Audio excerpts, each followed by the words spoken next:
Good morning.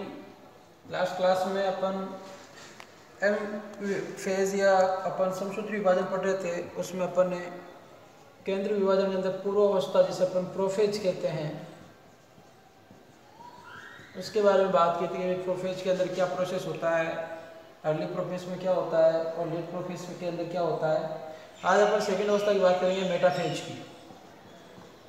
कि भाई metaphase जो है इसकी बात करेंगे। मेटाफेज अवस्था में क्या होता है इसकी बात करते हैं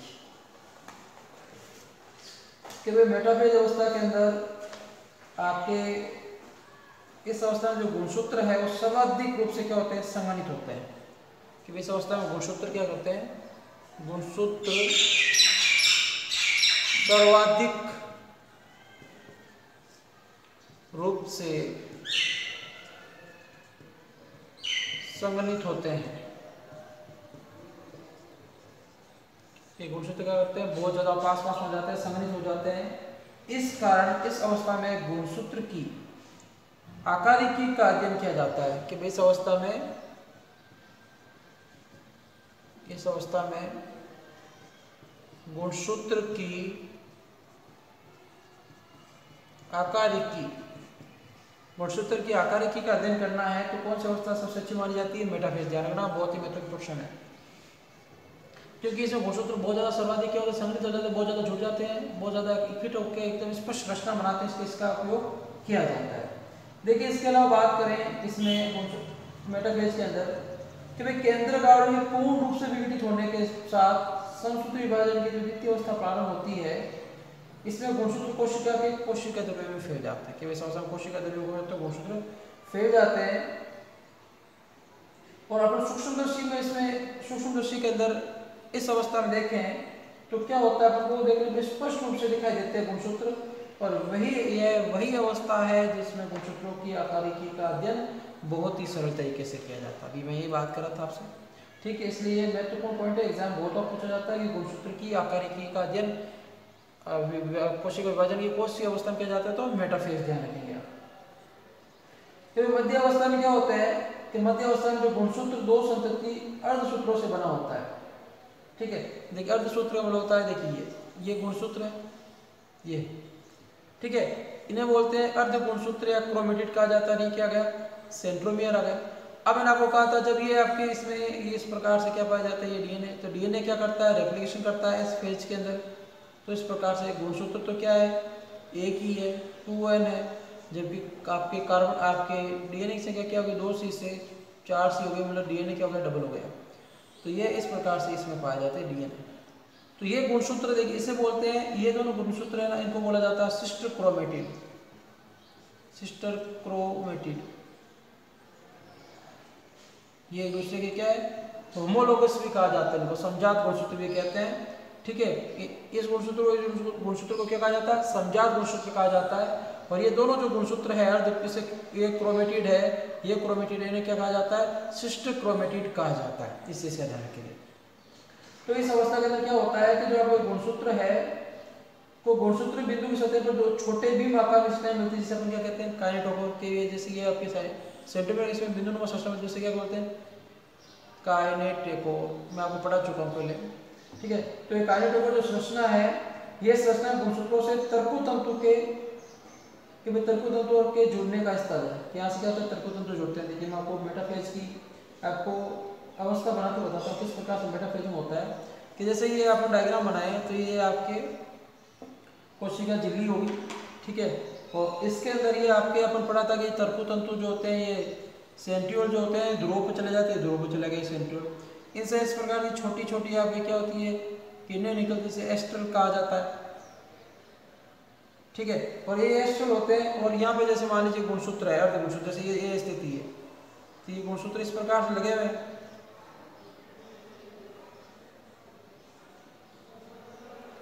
ठीक है। कि इस प्रकार से गुणसूत्र व्यवस्थित हैं मेटाफेज के अंदर। तो ये गुणसूत्र जो है आपके इस प्रकार से व्यवस्थित होते हैं, गुणसूत्र मध्य में आ जाते हैं, इसके अंदर एक प्लेट के रूप में व्यवस्थित हो जाते हैं। तो ये इनका क्या हो गया, सेंट्रोमियर। सेंट्रोमियर से अंदर छोटी संरचना पाई जाएगी काइनेटोकोर। तो इसमें क्या होता है कि आपके जो गुणसूत्र है वो इन सेंट्रोमियर के अंदर जो काइनेटोकोर पाया जाता है इनके द्वारा जुड़ेंगे। तो ये आपके इस वाला सिरा इससे जुड़ेगा, ये इस प्रकार से। तो ये तरकु तंतु निकलते हैं, ठीक है। और इन तरकु तंतु की सहायता से क्या होते हैं कि ये क्या है, तरकु तंतु जो किसके बने होते हैं, सूक्ष्म नलिकाओं से बने होते हैं। ध्यान रखना, किससे बने होते हैं, सूक्ष्म नलिकाओं से बने होते हैं। तो ये तरकु तंतु निकलते हैं इसके अंदर, और तरकु तंतु इस सेंट्रोमियर से जुड़ेंगे। गुणसूत्र जो है एक मध्य में आकर व्यवस्थित हो जाते हैं, कि गुणसूत्र जो है कोशिका में के मध्य में आकर व्यवस्थित हो जाते हैं। इससे क्या कहते हैं, मेटाफेज प्लेट भी कहा जाता है। इसे क्या कहा जाता है, मेटाफेज प्लेट। क्या होगा कि गुणसूत्र जो है इसमें बहुत ज़्यादा समन्वित अवस्था में पाए जाते हैं, पास पास में जाते हैं, और एक मध्य आपके गुणसूत्र जो है कोशिका के मध्य में आकर व्यवस्थित हो जाते हैं, इसे मेटाफेज प्लेट कहते हैं। और ये जो गुणसूत्र हैं ये आपके जो आपके सेंट्रियोल से क्या होता है, आपके तरकु तंतुओं की सहायता से क्या होते हैं, जुड़े होते हैं। कहाँ से, सेंट्रोमियर के अंदर काइनेटोकोर नाम की प्रोटीन पाई जाती है। देखो सेंट्रोमियर ही हो गया, सेंट्रोमियर के अंदर इससे छोटी सी संरचना पाई जाती है, बिंदु सुमा, इससे कहते हैं, ये तो सेंट्रोमियर, इसे कहते हैं काइनेटोकोर। तो ये जो आपके तरकु तंतु हैं वो काइनेटोकोर से जुड़े होते हैं गुणसूत्रों में। कि मध्य अवस्था में सभी गुणसूत्र मध्य रेखा पर आकर व्यवस्थित रहते हैं, और प्रत्येक गुणसूत्र का अर्ध गुणसूत्र एक ध्रुव से तरकु तंतु द्वारा अपने काइनेटोकोर से जुड़ा होता है। जैसे ये आपके अर्ध गुणसूत्रों के ऊपर वाले इस आपके इस संरचना से जुड़े रहेंगे आपके, कि ये तरकु तंतु से जो है, तरकु तंतु ये हो गए, वैसे काइनेटोकोर से जुड़े हो पाए जाते हैं। मतलब ये जो अर्ध गुणसूत्र है ये ऊपर वाले, ये तो इससे जुड़े रहेंगे, और अर्ध गुणसूत्र वो विपरीत, मतलब अपने अपने ध्रुवों की तरफ वाले क्या होते हैं, आपके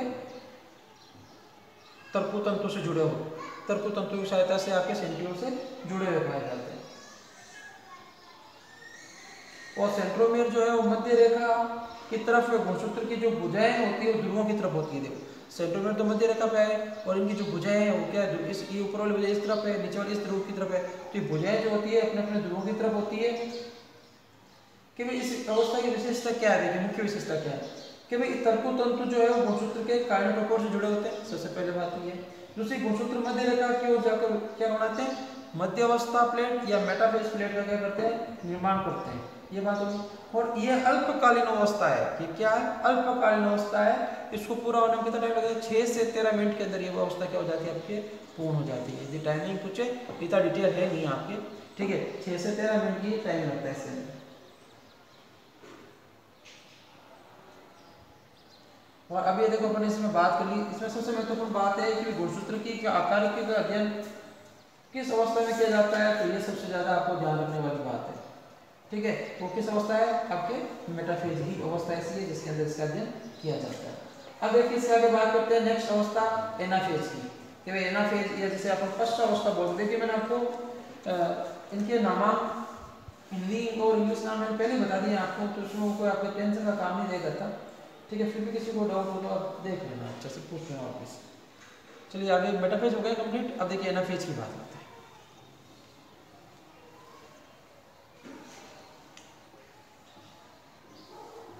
देखिए समसूत्री विभाजन जो है वो आप अच्छे से देख लीजिए, क्योंकि अर्धसूत्री विभाजन जब पढ़ेंगे, यूनिवर्सिटीज पढ़ेंगे, उसमें भी ये काम आएगा। मैं आपको बताऊंगा कब कैसे काम आएगा। तीसरी अवस्था की बात करते हैं, जिसे बोला जाता है एनाफेज। मैंने आपको कहा था इंग्लिश वर्ड ही याद रखना है आपको। आप जब मान लीजिए आपने हिंदी पढ़ा तो मुझे कोई तकलीफ नहीं है, लेकिन जब आप बड़ी क्लासेज में जाएंगे ना फिर आपको वहाँ प्रॉब्लम होगी। जैसे बड़ी क्लासेज मतलब जब आप नीट की प्रिपरेशन के लिए आगे कोई कोचिंग क्लास से लेंगे तो आप ज़्यादातर एनाफेज इनका ही प्रयोग किया जाएगा, ठीक है। तो 20 ज़्यादा डालेंगे तो अच्छा रहेगा। देखिए एनाफेज की बात करते हैं। एनाफेज क्या है, कि भाई एनाफेज की क्या विशेषता है, कि भाई एनाफेज में क्या होता है मुख्य रूप से, कि इस अवस्था में गुणसूत्र बिंदु में विभाजन होता है। कि भाई जो गुणसूत्र बिंदु है सेंट्रोमियर है उसमें विभाजन होता है, जिसे क्रोमेटिड अलग होकर विपरीत ध्रुवों की ओर क्या करते हैं, आपके गति करते हैं। देखिए अभी बनाएंगे कैसे गति करते हैं। इसके अलावा कुछ इसकी महत्वपूर्ण जानकारी लेते हैं कि विपरीत ध्रुवों की ओर किस प्रकार से गति करते हैं, उनकी बात करते हैं।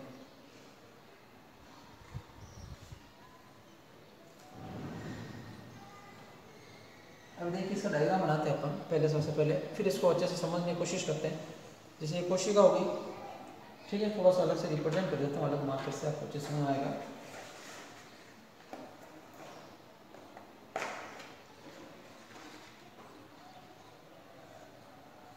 देखिए इसमें इस प्रकार से ये सेंट्रियोल्स हो गए आपके, ये आपके एस्टर रेज, ये विपरीत ध्रुवों की तरफ चले जाते हैं, अपन पढ़ा था प्रोफेज के अंदर।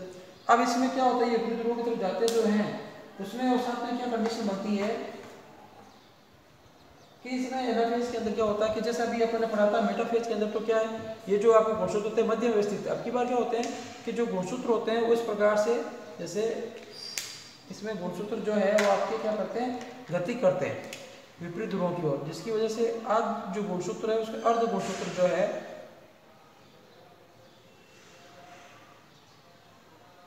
ये क्या होते हैं, स्तर्को तंतुओं की सहायता से इस आपके सेंट्रियोल से जुड़ जाते हैं इस प्रकार से। और आधे जो गुणसूत्र हैं ये बीच, क्योंकि गुणसूत्रों की संख्या दुगुनी हो जाती है, सॉरी डीएनए की संख्या क्या हो जाती है, दुगुनी हो जाती है। तो डीएनए की संख्या जो आपके क्रोमोसोम की संख्या क्या हो जाती है, इसमें दुगुनी हो जाती है। तो इसके ये अपने किसको रिप्रेजेंट कर रहा है कि भाई अपने बनाया था ना कि डीएनए वैसे सामान्य गुणसूत्र इस प्रकार से होता है, लेकिन आपको पता है इसमें ये डीएनए पाया जाता है। अब संश्लेषण फेज के अंदर क्या होता है, डीएनए जब आपको दुगुना होता है तो कुछ इस प्रकार की अवस्था बन जाती है डीएनए दुगुना करने में। तो ये जो ऊपर ये पोर्शन है ना, एक वाला एक दूसरे ध्रुव की ओर जैसे ऊपर चला गया, और नीचे वाले ध्रुव की तरफ मूवमेंट करेगा। ठीक है, वो कैसे करेगा,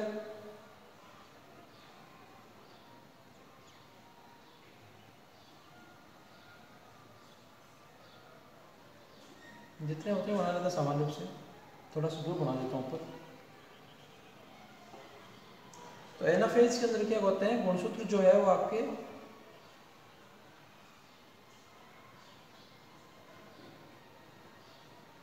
ऐसे विपरीत ध्रुवों की तरफ गति करते हैं, जिससे क्या होते हैं ये आपके स्तर्को तंतुओं की सहायता से जुड़ जाते हैं इस प्रकार से। तो इसमें क्या होता है, जो गुणसूत्र है आपके, ये आपके जो विपरीत ध्रुवों पर जो सेंट्रोस पाए जाते हैं, जैसे ये आपके ये क्या कहलाती है, एस्टर है ना, थोड़ा बड़ा मान लीजिए, एस्टर के जैसे बोलता हूँ, एस्टर रेज इस प्रकार से हो जाता है कि इसमें क्या होता है, सोचता हूँ गुणसूत्र बिंदु इसमें विभाजन होता है। भाई मेटाफेज में कैसा था कि भाई मेटाफेज की अवस्था के अंदर गुणसूत्र इस प्रकार से व्यवस्थित है मध्य प्लेट पे। तो ये क्या होता है, सेंट्रोमियर जो होता है इनका क्या होता है, एक ही था। अब ये क्या है, जो गुणसूत्र बिंदु जो सेंट्रोमियर ये क्या हो जाता है, विभाजित हो जाता है। ये विभाजन होने की वजह से ऊपर वाला पोर्शन है ऊपर के वाले ध्रुवों की तरफ गति करता है, ठीक है, और नीचे वाला पोर्शन जो नीचे वाले ध्रुवों की तरफ क्या करता है, मूवमेंट करता है। इस प्रकार से भी क्या पाई जाती है, गति पाई जाती है। गुणसूत्र क्या होते हैं अपने अपने ध्रुवों की तरफ, ऊपर वाले जो है ऊपर वाले ध्रुव की तरफ, नीचे वाले जो है गुणसूत्र नीचे वाले ध्रुव की तरफ क्या करते हैं, मूवमेंट करते हैं, गति करते हैं।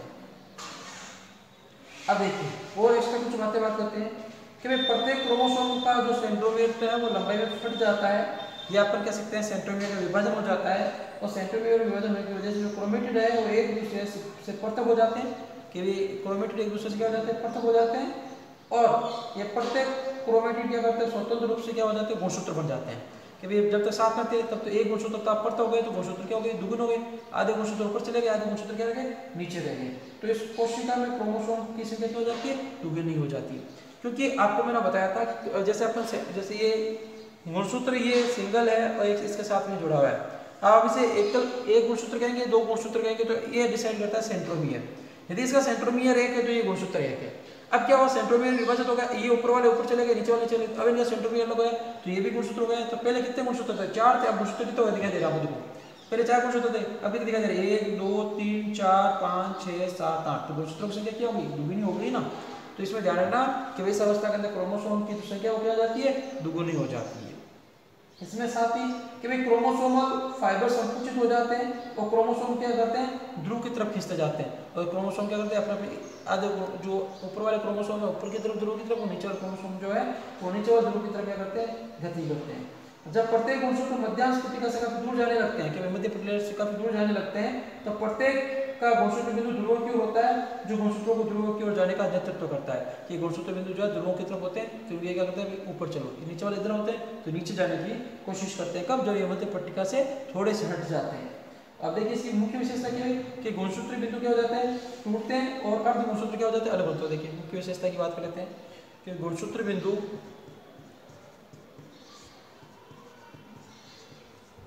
क्या हो जाते हैं, आपके टूट जाते हैं। कि गुणसूत्र बिंदु इस वजह से विभाजित हो जाते हैं, गुणसूत्र बिंदु विभाजित होते हैं तथा क्रोमेटिड अलग हो जाते हैं।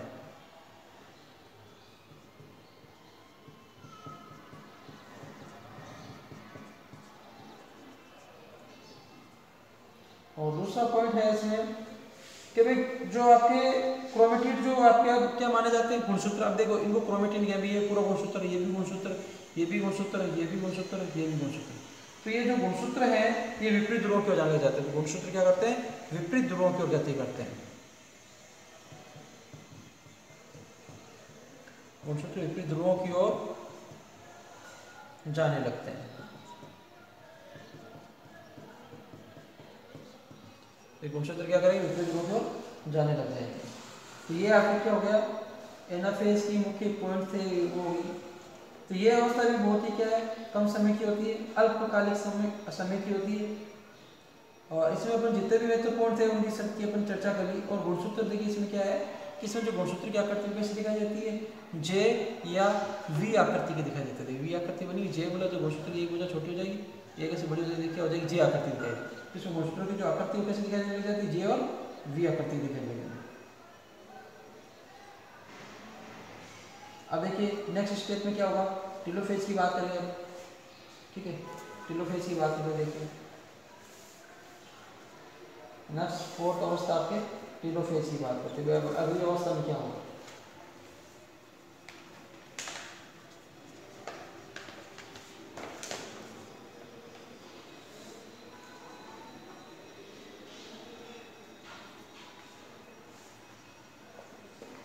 देखिए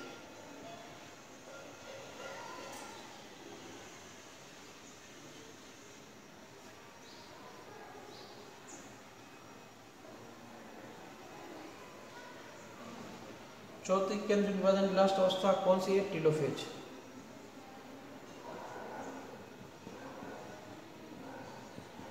या हिंदी में से बोलते हैं आपके टेलोफेज को अंत्यावस्था, ठीक है। कि भाई इस अवस्था में क्या होगा कि इसमें गुणसूत्र क्या हो जाएंगे, असंगठित होकर क्रोमेटिडसों में परिवर्तित हो जाएंगे तथा केंद्र झिल्ली केंद्रिका पुनः प्रकट हो जाएगी। कि इसमें केंद्र झिल्ली है, केंद्रिका है, ये पुनः क्या हो जाती है, प्रकट होने लग जाती है। देखिए और कुछ महत्वपूर्ण बात करते हैं, फिर डायग्राम के द्वारा समझेंगे कैसे क्या होगा। कि सूत्री विभाजन की अंतिम अवस्था है जो आपकी टेलोफेज के प्रारंभिक गुणसूत्र जो है वो अपने ध्रुवों पर चले गए और असंगठित होकर अपनी संपूर्णता खो देते हैं। जो है आपके असंगठित हो जाते हैं, पहले तो संगठित होते हैं, अब क्या धागों में बढ़ जाते हैं, असंगठित हो जाते हैं और स्वतंत्र गुणसूत्र दिखाई नहीं देते हैं। और क्रोमेटिन दोनों ध्रुवों की तरफ एक एक समूह के रूप में एक्टिव हो जाते हैं। और इस अवस्था की मुख्य घटनाएं क्या है कि वे गुणसूत्र विपरीत ध्रुवों की ओर एक्टिव हो जाते हैं और इनकी पृथक पहचान समाप्त हो जाती है। और जो गुणसूत्र है समूह के चारों केंद्र झिल्ली का निर्माण हो जाता है और केंद्रिका गोलजिका एंटरप्रेम जालिका क्या हो जाती है, वापस बनने लग जाती है। या ऐसा एक अपन देखो महत्वपूर्ण पॉइंट में लिखूं तो ये कह सकता हूं कि इस अंतिम अवस्था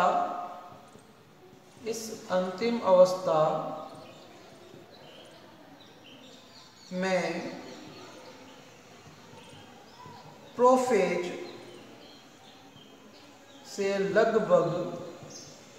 प्रोफेज से लगभग विपरीत क्रियाएं होती है। कि जो प्रोफेज के अंदर क्रियाएं होती है उसके प्रोफेज में क्या बोला था कि वे केंद्रिक झिल्ली जो है विलुप्त हो जाती है, केंद्रिका विलुप्त हो जाती है, गोलजिका एंटरप्रेम ये विलुप्त हो जाते हैं, वो सब इसमें क्या हो जाएंगे, प्रकट हो जाएंगे। उसमें क्या पड़ा था, गुणसूत्र क्या हो जाते हैं, संगठित होना प्रारंभ हो जाते हैं। इसमें गुणसूत्र क्या हो जाएंगे, संगठित नहीं होकर क्या हो जाएंगे, असंगठित हो जाएंगे। जो उनकी गुणसूत्र की विशिष्ट खुद की पहचान है वो खत्म हो जाएगी, ठीक है। जैसे इसमें क्या होगा कि वे जो गुणसूत्र है वो क्या हो गए थे, अपन एनाफेज पूरा विपरीत रूप में चले गए थे। तो ये विपरीत रूप में जाने के बाद क्या हो जाता है, अपनी जो है अपने अपने ध्रुवों की तरफ क्या करते हैं, अपनी अपनी जो है वो गुणसूत्र जो अपनी अपनी पहचान खोने लग जाते हैं। ये आपकी केंद्र झिल्ली प्रकट होने लग जाती है, ठीक है। और ये क्या हो जाता है, इस प्रकार से धागों के रूप में क्या हो जाते हैं, बन जाते हैं। और ये आपके सभी कोशिकाएं वो क्या हो जाते हैं, उसमें आपके प्रकट होने लग जाते हैं। और ये जो आपके तंतु है एस्टर ये टोटल क्या होता है, साइटोप्लाज्म में अवशोषित हो जाते हैं। कि वे तंतु से बंधे क्या हो जाते हैं, ये आपके अवशोषित हो जाते हैं और दो नए केंद्रकों का क्या हो जाता है, निर्माण हो जाता है। और इस प्रकार इसमें ऐसे होगा कि जो गुणसूत्र इस प्रकार से आपके क्या हो जाते हैं, धागे नौ संरचना बदल जाते हैं, तारक केंद्र तारक बिंदु संरचना हो जाते हैं, न्यूक्लियस आपकी केंद्रिका का निर्माण हो जाता है। और फाइनली क्या होता है, ये आपके दो केंद्र हो जाते हैं, ऊपर वाला केंद्र और नीचे वाला केंद्र। और इससे क्या होगी, स्वतंत्र रूप से ये आपके कोशिका झिल्ली, ये केंद्र झिल्ली, इससे इस नीचे वाले पोर्शन से यहाँ से क्या हो जाएंगे, टूट के अलग हो जाएंगे। ये आपके कोशिका झिल्ली, सॉरी केंद्र झिल्ली, ये कोशिका झिल्ली और इसके अंदर वो सभी आपके गुणसूत्र संगठित असंगठित रूप से पाए जाते हैं। केंद्रीय झिल्ली बन गई, सब कुछ हो गया, इस तरह से पाई जाती है, ठीक है। और आपकी ये यहाँ पे छोटे से आपके सेंट्रियोल से तारक किरणें निकली रहती है, एस्टर ठीक है, साइटोप्लाज्म में क्या हो जाते हैं, अवशोषित हो जाते हैं। इस प्रकार से इसकी क्या हो गया कि भाई एक कोशिका से दो कोशिका का निर्माण हो गया। आपने जब प्रोफेज स्टार्ट किया था एक कोशिका बनाई थी, प्रोफेज से क्या हो गया दो कोशिका। तो समसूत्र विभाजन में गुणसूत्रों की संख्या क्या रहती है, समान रहती है, ठीक है, और दो संतति कोशिकाओं का निर्माण होता है। ये तो अब देखिए ये साइटोप्लाज्म जो बना ऐसा साइटोप्लाज्म का विभाजन अब दो प्रकार से होता है। मैंने भी यहाँ बना के बता दिया, लेकिन एक्चुअल में यहाँ तक हो जाता है। फिर अभी पढ़ेंगे साइटोप्लाज्म का आपके विभाजन, कोशिका द्रव्य का विभाजन। तो कोशिका द्रव्य का जो विभाजन है उसकी बात करने वाले हैं, जिससे साइटोकाइनेसिस कहा जाता है, ठीक है, उसकी बात करेंगे। देखिए उसके बाद इसमें सूत्र विभाजन आपका कंप्लीट होगा।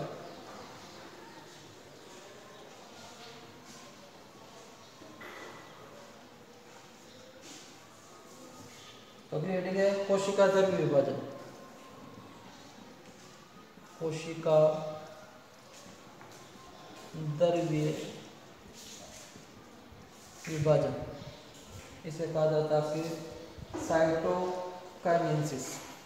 दिखा चुका हूं इसे, साइटोकाइनेसिस।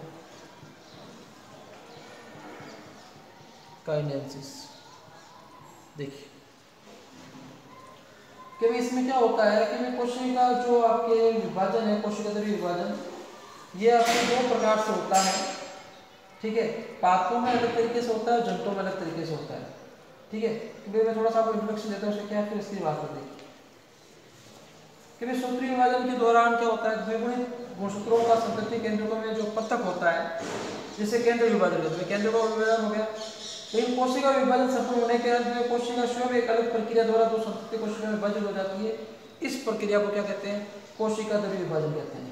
वो कोशिका द्रव्य विभाजन जो है वो एनाफेज से आरंभ हो जाता है। कि भाई कोशिका द्रव्य विभाजन किससे प्रारंभ हो जाता है, एनाफेज। एनाफेज में जब गुणसूत्र ध्रुवों पे जाते हैं तो उस समय क्या हो जाता है, कोशिका द्रव्य विभाजन होना प्रारंभ हो जाता है। तो इस चीज का ध्यान रखेंगे। अब देखिए पहले जंतुओं की बात करते हैं कि जंतुओं किस विधि के द्वारा होता है, ठीक है। तो सबसे पहले जंतुओं बात करते हैं।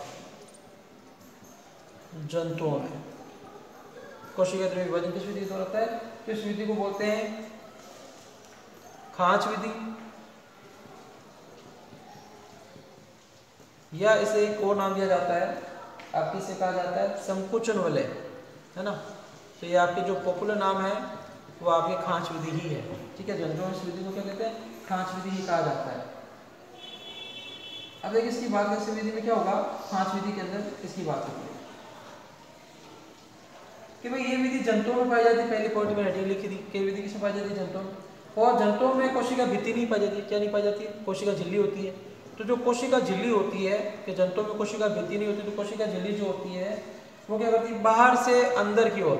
तो कोशिका झिल्ली बाहर से अंदर की ओर कोशिका द्रव्य का विभाजन करती है। बाहर से क्या करेगी, अंदर की ओर ये क्या करती है, कोशिका विभाजन करती है। देखिए तो इसमें क्या होता है कि परिधि से जो आपके भले बनेगी वो अंदर की तरफ आएगी, ठीक है। अब मैं आपको इतना डिटेल नहीं पढ़ा रहा है कौन सी इसमें काम होता है, इतना ध्यान रखना है कि ये जो खांच है वो कोशिका झिल्ली में एक खांच बन जाती है। और इसमें क्या होता है, अंत में एक कोशिका से क्या हो जाती है, दो कोशिकाओं का क्या हो जाता है, निर्माण हो जाता है। और एक खांच है वो बाहर से क्या होती है, अंदर की तरफ बढ़ती है। तो इसे क्या कहते हैं, अभिकेंद्रीय क्रम भी कहते हैं। जब कोई चीज केंद्र की तरफ आती है तो इसे बोलते हैं अभिकेंद्रीय, और केंद्र से दूर जाती है तो इसे बोलते हैं अपकेंद्रीय। तो इसमें क्या होता है कि जैसे भी अपने पढ़ा कि भाई ये ऐसे कोशिका बन गई, ठीक है, केंद्र बन गया था, ये पढ़ लिया था अपने टीलोफेज के अंदर। अब एक कोशिका द्रव्य जो पाया जाता है पूरा साइटोप्लाज्म है, इसके अंदर ये पूरी कोशिका है तो साइटोप्लाज्म विभाजन पड़ता है। इसमें क्या होगा, ये खांच जो है ना ये बाहर से क्या होगी, अंदर की तरफ बढ़ती जाएगी। तो कैसे आपकी बार और अंदर थोड़ी गहरी बढ़ जाएगी इस प्रकार से, ठीक है। ये आपकी दो कोशिका है, ये केंद्र बन चुके, केंद्र का विभाजन ऑलरेडी हो चुका है। इसमें गुणसूत्र सब पाए जाते हैं कोशिका। अब फिर धीरे धीरे खांच क्या होगी, ऐसे बढ़ती जाएगी और अंदर आएगी। तो ये क्या होती है, बाहर से अंदर की तरफ बढ़ती है और फाइनली लास्ट में क्या हो जाता है, पूरी अंदर आ जाती है, जिससे क्या हो जाती है, दो कोशिकाओं का निर्माण हो जाता है, ठीक है। ये बीच में केंद्रक और एक कोशिका द्रव्य का विभाजन हो गया। तो इस विधि को क्या कहा जाता है, खांच विधि। तो एक खांच बनना प्रारंभ होती है, वलय बनाना प्रारंभ होती है, जो क्या होती है, बाहर से कोशिका झिल्ली में अंदर की तरफ बनती है, ठीक है। इस चीज का तो ये अभिकेंद्रीय, जब केंद्र की तरफ कोई चीज आए तो उसे क्या कहते हैं, अभिकेंद्रीय डिवीजन भी कहा जाता है। और जब ये केंद्र से बाहर जाए तो इसे क्या कहा जाता है, अपकेंद्रीय भी कहा जाता है। तो इस चीज का खास तौर से ध्यान रखें। किसमें पाई जाती है? मुख्य रूप से जंतुओं के अंदर पाई जाती है और खांच में क्या करती है? धीरे धीरे दोनों तरफ खांच बनती है, कोशिका को दो भागों में विभाजित कर देती है। ठीक है, ये की इसकी मुख्य विशेषताएं होती है। अगली दूसरी विधि उसकी बात करते हैं जो आपके पादपों में पाई जाती है, उसका क्या नाम है उसकी बात करेंगे। तो जो पादपों में पाई जाती है तो पादप से ही उसका नाम रखा गया है कोशिका पट्ट विधि। आसानी से याद हो जाएगी। इसे क्या कहते हैं? कोशिका पट्टी विधि भी कहते हैं। देखो मिटा देता हूं उसको।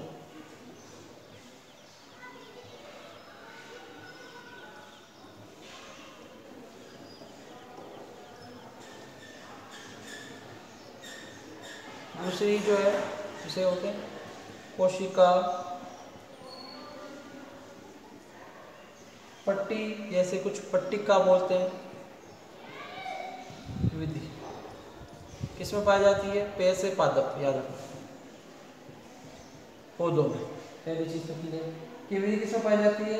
इस विधि का साइटोप्लाज्म विभाजन किसमें होता है? पादपों के अंदर होता है। पहली बात तो इसमें क्या होता है कि पादप कोशिका के मध्य कहीं गोल्जी का सम्मिलित होकर एक पट्टिका का निर्माण करते हैं जो भीतर से बाहर की ओर निर्मित होती है और कोशिका द्रव्य क्या करती है? विभाजन करती है। तो इसमें क्या होगा समझ आगे सब बात कि भाई गोल्जी का जो है इसमें योगदान देता है। किस विधि में सर्वप्रथम गोल्जी का जो है वो आपके क्या करते हैं? मध्य रेखा काफी व्यवस्थित हो जाते हैं और जो आपके ईआर है, एंडोप्लाज्मिक रेटिकुलम के टुकड़े हैं, वो भी उपस्थित होते हैं। तो ये गोल्जी का जो है आपके कोशिका झिल्ली से जुड़ आपके कोशिका कला से जुड़ के मतलब कोशिका पट्टी बनाते हैं और अंत में क्या करते हैं? गोल्जी का आपके कैल्शियम मैग्नीशियम पेप्टाइड स्त्रावित करते हैं और एक मध्य पट्टिका बनती है जो रूपांतरित होकर क्या करती है? पादपों में अब केंद्रीय क्रम में क्या करती है? विभाजन करती है, जो क्या होता है? केंद्र से परिधि की ओर जाता है। किस विभाजित होगा वो क्या होता है? केंद्र से परिधि की ओर जाता है। कौन कौन से कोशिका काम आते हैं? देखो आपके अंतःप्रदेश झिल्ली का काम आती है, गोल्जी का काम आती है, इस चीज का ध्यान रखेंगे।